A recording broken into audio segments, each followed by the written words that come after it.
சென்னை, காஞ்சிபுரம், செங்கல்பட்டு, திருவள்ளூர், மயிலாடுதுறை, நாகப்பட்டினம், திருவள்ளூர் உள்ளிட்ட மாவட்டங்களில் அடுத்த 3 மணி நேரத்திற்குள் லேசான மழைக்கு வாய்ப்புள்ளதாக வானிலை ஆய்வு மையம் கணித்துள்ளது.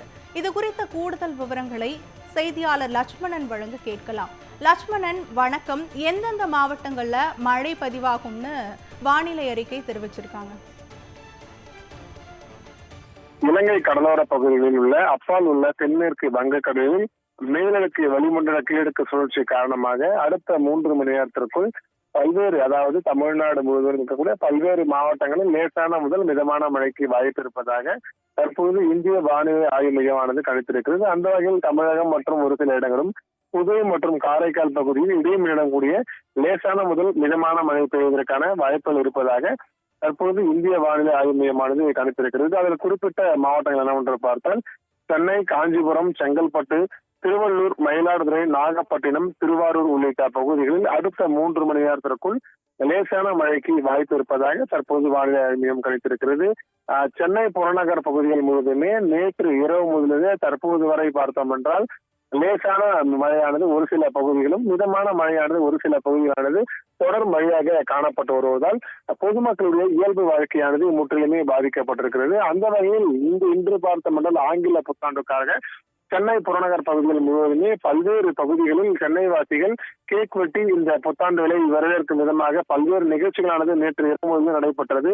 அந்த வகையில் நேற்று இரவு, அதாவது கிட்டத்தட்ட ஒரு 10 மணி முதல் விடியற் காலை 6 மணி வரை தொடர்ந்து இடைவிடாமல் மழையானது பெய்தால் பொதுமக்களின் இயல்பு வாழ்க்கும் சரி, இந்த புத்தாண்டு கொண்டாட்டமும் சரி முறையாக நடைபெறவில்லை என்பதுதான் குறிப்பிடத்தக்கது. அந்த வகையில் இந்த தாழ்வான இடங்கள் முழுவதுமே இந்த லேசான மழைக்கு அதிகமான மழைநீரானது சாலையில் தேங்கி பொதுமக்கள் நடக்க முடியாத சூழலும் ஏற்பட்டிருக்கிறது. இந்த மழையின் தாக்கம் பொறுத்தவரையுமே 1, 2, 3, 4, 5, 6 என அடுத்த 6 நாட்களுக்கு இருக்கக்கூடும் என கூறப்பட்டிருக்கிறது. குறிப்பாக நாளை பார்த்தோம் என்றால் தென் தமிழகம் ஒரு சில இடங்கள் மற்றும் வட தமிழகம் ஒரு சில இடங்களும், புதுவை மற்றும் காரைக்கால் பகுதிகளில் லேசான முதல் மிதமான மழை பெய்யக்கூடும் எனவும் கூறப்பட்டிருக்கிறது.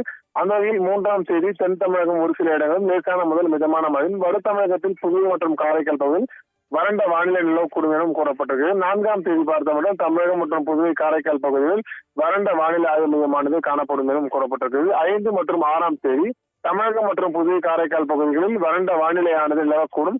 குறைந்தபட்ச வெப்பநிலை பொறுத்தவரையும் அதிகமாக காணப்படும் எனவும் தற்பொழுது வானிலை ஆய்வு மையமானது கணித்திருக்கிறது. அடுத்த 2 நாட்கள், அதாவது இன்று மற்றும் நாளை மட்டும் பார்த்தோம் என்றால் ஒரு சில பகுதிகளில் லேசான மழைக்கான வாய்ப்புகள் இருப்பதாகவும், மற்றபடி 3, 4, 5, 6 உள்ளிட்ட தேதிகளில் இந்த மழையின் தாக்கமானது குறையும் எனவும் கூறப்பட்டிருக்கிறது. ஏன்னா இந்த குளிர்காலம் தொடங்கி இருக்கக்கூடிய நிலையில் இந்த குளிர்காலம் தான் அதிகமான தாக்கத்தை ஏற்படுத்தும், மழை பெருமளவு பாதிப்பை ஏற்படுத்தாது என தற்போது வானிலை ஆய்வு மையம் கணித்திருக்கிறது. அந்த வகையில் இந்த குளிர்காலம் பொறுத்தவரையுமே ஜனவரி முதல் பிப்ரவரி மாத இறுதி வரை இந்த குளிர் தாக்கமானது இருக்கக்கூடும் எனவும், ஜனவரி முதல் இருக்கக்கூடிய இந்த குளிர் தாக்கமானது இந்த பிப்ரவரி மாதம் 15க்கு மேல் படிப்படியாக குறைந்து மேலும் இந்த வெயிலின் தாக்கமான சற்று அதிகரிக்கக்கூடும் என தற்போது வானிலை ஆய்வு மையமான கணித்திருக்கிறது.